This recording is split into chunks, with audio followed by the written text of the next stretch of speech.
first thing we did is we got a bunch of these real narrow electrical boxes because we want to be safe, and we've gone through and we've marked everywhere where we want the outlets and the switches.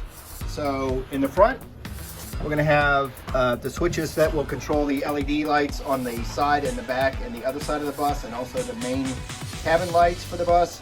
Right here, that will be an outlet. They'll be beside the sofa. Working our way back. Bedside outlet there. Bedside outlet there. Outlet for the washing machine there. It's installing the one that will go beside the sink in the bathroom. This will be for the refrigerator. This will be on the over the countertop for the kitchen. Same here. And then this will be the outlet for the TV. We got all the outlet boxes mounted, and we're starting to run the wire. This is an electrical outlet circuit, and it goes there.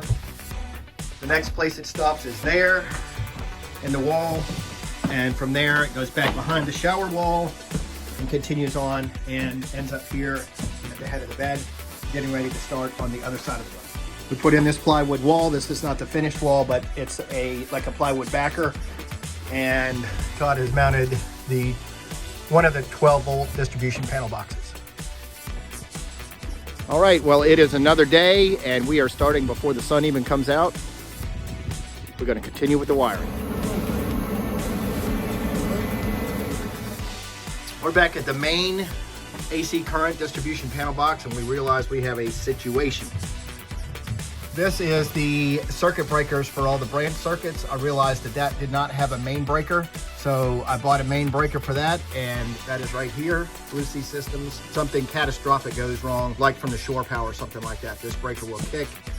Over here, the branch circuit breakers are right there, and then I also have a new device that I got this week, and that will switch the incoming AC power from shore power, like plugging into a pod or plugging into a house, or switch it to the generator, or switch it to the battery inverter system. So that's got 3 positions. But I didn't do adequate planning. We did not plan ahead. So what we're gonna do is we're gonna move this panel here over 2 inches and up 1 inch. And then that'll leave room for this switch breaker and also for that. So we've got to take the panel down, and we have to cut a new panel and mark all the holes and stuff like that. Todd's gonna work on that now.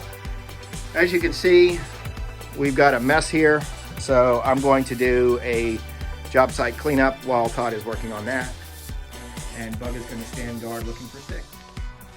This is in our real interesting phase. What we've done is we've set up the laser so we can position the overhead lights precisely. So this beam is marking the exact center of the bus. You can see where it's on the front. It's going down the ceiling, going across the ceiling, going to the back. It's exactly on the back. And now we're going to take that line and we're going to mark where we're going to put the ceiling lights.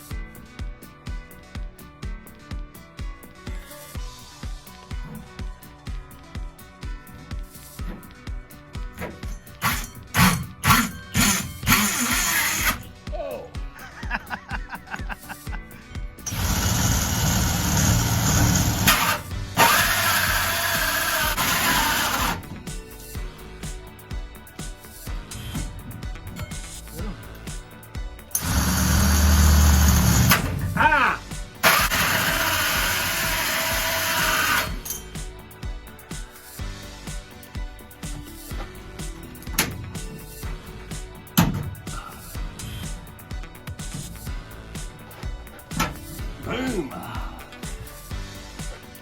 It's a little late in the afternoon, it's gotten dark, and Bug is certainly ready for some supper.